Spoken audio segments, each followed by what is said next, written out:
भारतीय क्लासेस में एक बार फिर आपका स्वागत है। आइए हम लोग नया चैप्टर स्टार्ट करते हैं, सांकेतिक परीक्षण। देखिए इसको इंग्लिश में कोडिंग डिकोडिंग भी कहते हैं, ठीक है। आप हिंदी वाले में खोजेंगे तो सांकेतिक परीक्षण में एक क्वेश्चन आता है, ठीक है। एक क्वेश्चन फिक्स है आपका यहाँ से आएगा एग्जाम में, कोई भी एग्जाम दीजिए एक क्वेश्चन इस जो टॉपिक चल रहा है हमारा इस टॉपिक से जरूर आएगा। देखिए हम लोग क्वेश्चन को एक बार पहले पढ़ लेते हैं फिर सॉल्व करते हैं। दिया गया है 256 का अर्थ है बॉयज आर गुड। उसी तरह दिया गया है 337 का अर्थ है विजय इज गुड। और दिया गया है 384 का अर्थ है शंकर इज बैड, ठीक है। और हमसे पूछ रहा है क्वेश्चन में विजय के लिए कौन सा कोड यूज किया गया है, अर्थात विजय हमारा दूसरी लाइन में आ रहा है। अर्थात ये जो हमको क्वेश्चन दिया गया है 637, इसी तीनों में से कोई ना कोई हमारा एक जो है कोड विजय के लिए यूज किया गया है। 3 लेटर दिया गया है, 3 आपको अंक दिया गया है, अर्थात 3 लेटर जो दिया गया है ये तीनों जैसे दिया गया है उसी रिदम में नहीं होता है कि नहीं 6 दे दिया है विजय के लिए तो पहले 6 विजय का ही कोड होगा। ये आपस में इंटरचेंज होते रहते हैं, ठीक है। तो अब देखिए हमें इस क्वेश्चन को कैसे लगाना है, हम लोग पहले उसको देख लेते हैं। जो हमको इधर दिया गया है उसको हम लोग इस साइड लिख लेते हैं ताकि हमें मिलाने में आसानी हो, ठीक है। तो उस क्वेश्चन को हमने यहाँ पे जो है लिख लिया। अब देखिए यहाँ से हमें क्वेश्चन को लगाने के लिए क्या करना है, जो भी लेटर आपके मैच कर रहे हैं अर्थात कॉमन मिल रहे हैं तीनों में, और वही नंबर अगर कॉमन मिल रहे हैं हर एक लाइन का हर एक लाइन से, तो उसी से हम लोग रिलेट करा के क्वेश्चन को निकालते हैं। देखिए यहाँ पे आपको 3 और 3 मिल रहा है कॉमन पहले और दूसरे और तीसरे लाइन में, तो इसमें भी देखेंगे लेटर में क्या कॉमन मिल रहा है। यहाँ से हम लोग कह सकते हैं इज और इज कॉमन मिल रहा है, तो अर्थात कह सकते हैं कि जो 3 है वो हमारा इज के लिए यूज हुआ है, अर्थात 3 का कोड यू है। वैसे हमें क्वेश्चन में निकालना विजय के लिए है, लेकिन एक एक को बारी बारी से निकालेंगे तभी निकल पाएगा। डायरेक्ट आप नहीं कह सकते कि विजय के लिए क्या कोड यूज किया गया है, ठीक है। अब देखिए अब पहले और दूसरे लाइन में हम लोग देखते हैं क्या मैच कर रहा है हमारा। यहाँ से देखिए 6 और 6 मैच कर रहा है। अब देखिए इसमें पहले और दूसरी लाइन में क्या मैच कर रहा है उसको हम लोग रिलेट कर लेते हैं। पहले और दूसरी लाइन में देखिए गुड और गुड मैच कर रहा है, अर्थात कॉमन है दोनों में। उसी तरह 6 और 6 जो कॉमन है, अर्थात कह सकते हैं 6 जो हमारा आया है वो गुड के लिए आया है, अर्थात गुड का कोड पूछता तो 6 हो जाता। उसी तरह हमें अभी ढूंढना क्या है विजय के लिए। अब इन दोनों का जैसे ही हम लोगों ने निकाल लिया तो जो बच गया इसमें आपका गुड भी आ गया और इज भी आ गया, तो बच गया जो वही इसका कोड होगा, अर्थात जो ये 7 हमारा बच गया है दूसरे लाइन में यही विजय के लिए यूज हुआ होगा। तो कह सकते हैं विजय के लिए हमारा यहाँ पे कोड 7 हुआ है, तो आंसर में आपको दिखाई देगा 7, ठीक है दोस्तों। उम्मीद है आपको ये क्वेश्चन समझ में आया होगा।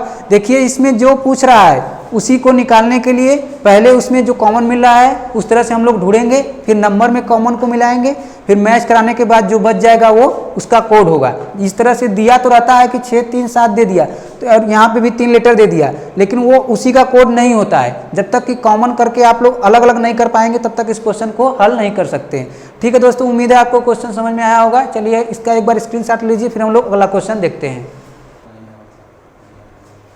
सही आ रहा नहीं? देखिए दोस्तों दूसरा क्वेश्चन हम लोग देखते हैं। इसमें दिया गया है 256 का अर्थ है यू आर गुड, ठीक है।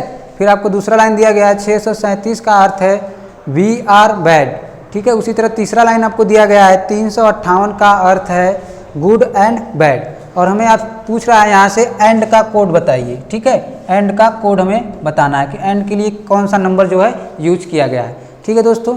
चलिए हम लोग इस क्वेश्चन को हल करते हैं। यहाँ से आप लोग कॉमन ढूंढिए कि इन दोनों तीनों में से क्या क्या कॉमन मिल रहा है, फिर एक एक अंक को छांटते हैं हम लोग, ठीक है। पहला और दूसरा लाइन को मैच कराइए। यहाँ से आर और आर दोनों में कॉमन है, ठीक है। तो यहाँ से नंबर को भी कॉमन कर लेते हैं, कौन सा नंबर जो है कॉमन मिल रहा है। यहाँ से हम देखते हैं तो 6 और 6 कॉमन मिल रहा है, अर्थात हम लोग कह सकते हैं जो 6 है वो हमारा आर के लिए कोड यूज हुआ है, ठीक है। अब आगे हम लोग देखते हैं इन दोनों में देखिए बैड कॉमन है और इसमें भी बैड कॉमन है, ठीक है। तो इन दोनों में ही कॉमन हमको ढूंढना पड़ेगा, तीसरे लाइन में नहीं जाना है, अर्थात जिसमें हम लोग कॉमन मैच करा रहे हैं वर्ड को उसमें अंक को भी उसी लाइन में देखना है हमें, ठीक है। अब यहाँ से देखिए आपको 3 और 3 दोनों लाइन में कॉमन है, तो हम लोग कह सकते हैं यहाँ से जो 3 हमारा आया है वो अब बैड के लिए यूज हुआ है, अर्थात बैड का कोड 3 हो जाएगा, ठीक है। जब बैड का कोड 3 हो गया और अभी बचा है यहाँ पे गुड और यहाँ पे भी गुड है, अर्थात पहला और तीसरा लाइन भी कॉमन मिल रहा है कुछ, ठीक है, गुड और गुड। तो यहाँ से हम लोग पहले और तीसरे लाइन में देखते हैं इसमें क्या कॉमन मिल रहा है, ठीक है। इन दोनों में मैच कराएंगे तो 5 आपका कॉमन मिलेगा, ठीक है। तो हम लोग कह सकते हैं यहाँ से जो हमारा 5 है वो गुड के लिए यूज हुआ है कोड। अब बच गया क्या हमारा एंड। तो यहाँ पे तो 2 आ गए, 3 और 5, तो जो बच गया वो ही तो एंड के लिए यूज हुआ होगा। ठीक है दोस्तों, तो यहाँ से हम लोग कह सकते हैं 8 जो है हमारा वो एंड के लिए यूज हुआ है, अर्थात इस क्वेश्चन का आंसर हमारा 8, अर्थात एंड के लिए 8 कोड यूज हुआ है। उम्मीद है दोस्तों ये क्वेश्चन आपको समझ में आया होगा। एक बार आप लोग इसका स्क्रीनशॉट लीजिए, फिर हम लोग अगला क्वेश्चन देखते हैं। देखिए दोस्तों, अगला क्वेश्चन हम लोग हल करते हैं। तीसरा क्वेश्चन है ये हमारा। ठीक है, इस क्वेश्चन को में जो है 3 लाइन दिए गए हैं इंग्लिश में और 3 आपको नंबर दिए गए हैं। ठीक है, इसमें हमसे फ्यू अर्थात इसी का कोड पूछ रहा है, अर्थात इसी में से कोई ना कोई कोड होगा जो इसके लिए यूज किया होगा। ठीक है, तो फ्यू का कोड हमें बताना है। उससे पहले क्या करना होगा हमें, सबसे पहले आप लोग कॉमन ढूंढिए इसमें से, और कॉमन के साथ एक एक को अलग करते जाइए, फिर हम लोग क्वेश्चन को निकालेंगे यहाँ से।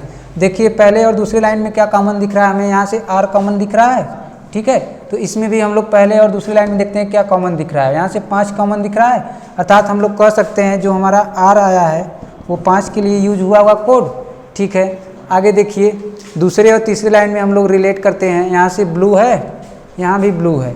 ठीक है, तो ब्लू के लिए क्या कोड यूज हुआ होगा, यहाँ से हम लोग दूसरे और तीसरी लाइन में देखते हैं। यहाँ से देखिए तो एक केवल मैच कर रहा है। ठीक है, तो हम लोग कह सकते हैं यहाँ से एक जो है वो हमारा ब्लू के लिए आया होगा कोड। ठीक है, अब बच गया ये वायलेट। वायलेट आपका यहाँ पे कह सकते हैं सीधे 9 के लिए आया होगा जो दूसरे लाइन में है। यहाँ से लिख लीजिए वायलेट। वायलेट के लिए हमारा 9 कोड यूज हुआ होगा, क्योंकि यही अकेला बचा है। 2 तो आपके आ गए, तो ये दोनों बच होने के बाद जो बच गया वो उसी का कोड होगा। यहाँ से वायलेट का हो गया। ठीक है, अब यहाँ से पहले और तीसरे में देखिए रेड हमें कॉमन दिख रहा है, यहाँ भी रेड है और यहाँ भी रेड है। ठीक है, तो अब देखिए पहले और तीसरे में क्या कॉमन मिल रहा है, यहाँ से 0 कॉमन मिल रहा है, इसमें भी 0 है, अर्थात हम लोग कह सकते हैं 0 जो आया है हमारा रेड के लिए यूज किया होगा कोड। ठीक है, अब यहाँ से बच गया आपका रिसेस। ठीक है, क्योंकि 2 तो आ गए, और रिसेस के लिए हम लोग कह सकते हैं यहाँ पे 6 कोड यूज किया होगा।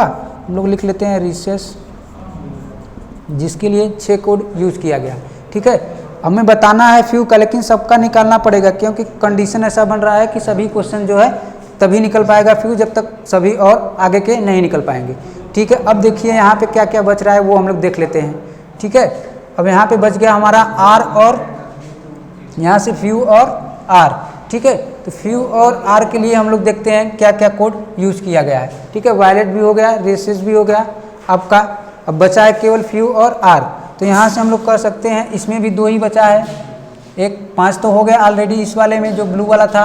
ठीक है, 3 बचा है और 4। ठीक है, यही 2 बचे हैं, और यहाँ पे क्या बचा है आपका आर बचा है और फ्यू बचा है।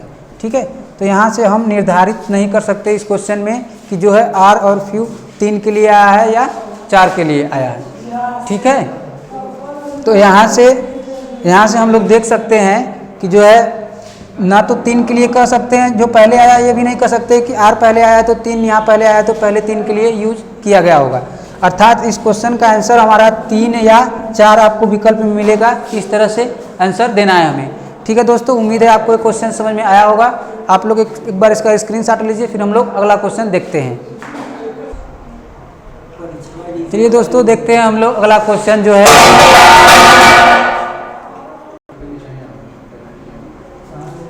देखिए दोस्तों, अगला क्वेश्चन हमारा स्क्रीन पे जो लिखा गया है इसको हम लोग सॉल्व करते हैं। इसमें इस क्वेश्चन में हमसे दैट का कोड पूछ रहा है, अर्थात इसी का कोड हमसे पूछ रहा है क्या होगा।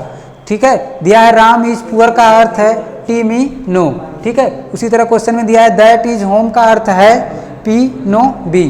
ठीक है, फिर दिया है माई होम का अर्थ है टू बी, और हमसे पूछ रहा है दैट के लिए क्या कोड यूज किया गया है। ठीक है दोस्तों, आइए हम लोग इस क्वेश्चन को हल करते हैं। देखिए यहाँ से इस लाइन को और इस लाइन को हम लोग रिलेट करते हैं, तो क्या हमें कॉमन मिल रहा है, होम कॉमन मिल रहा है दोनों में। ठीक है, अब इन दोनों लाइन में हम लोग होम कॉमन मिल रहा है, तो इन्हीं दोनों लाइन में कॉमन हमें ढूंढना होगा कौन सा कॉमन मिल रहा है। ठीक है, यहाँ से बी और यहाँ से बी कॉमन मिला है, तो हम लोग कह सकते हैं होम जो है हमारा बी के लिए यूज हुआ है, अर्थात होम का कोड यहाँ से बी हो जाएगा, और यहाँ से भी करेंगे तो होम का कोड हमारा बी ही होगा। ठीक है, अभी हमें बताना है दैट का। अब देखिए इन दोनों में तो कुछ कॉमन मिल नहीं रहा है। ठीक है, तो हम लोग पहले और दूसरे को लेते हैं। यहाँ से देखिए इस कॉमन मिल रहा है दोनों में, जब इन दोनों में मिल गया तो फिर इसमें भी रिलेट करेंगे पहले और दूसरी लाइन में क्या कॉमन मिल रहा है। यहाँ से नो कॉमन मिल रहा है दोनों में, ठीक है। तो हम लोग कह सकते हैं कि इज जो है हमारा नो के लिए यूज हुआ है, ठीक है। इसी तरह से ये वाला इज हमारा नो के लिए जो है यूज हुआ है, अर्थात कह सकते हैं कि नो जो है हमारा कोड इज के लिए यूज हुआ है। अब हमें बताना किसका था, दैट का। इसका भी मिल गया, इसका भी मिल गया, तो जो इस लाइन में बचा होगा उसी का तो एक कोड दैट दर्शा रहा होगा, ठीक है। तो हम लोग कह सकते हैं यहाँ जो पी बचा हुआ है यही हमारा दैट का कोड होगा, अर्थात हमारा इस क्वेश्चन का आंसर पी हो जाएगा। उम्मीद है दोस्तों आपको ये क्वेश्चन समझ में आया होगा। आप लोग इस क्वेश्चन को और इस चैप्टर को एक बार अपने से और किताबों की सहायता से क्वेश्चन को हल करिए, उम्मीद है क्वेश्चन लग जाएंगे आपके, ठीक है। अगर आपको ये वीडियो अच्छा लगे तो लाइक करिए, सब्सक्राइब करिए। धन्यवाद।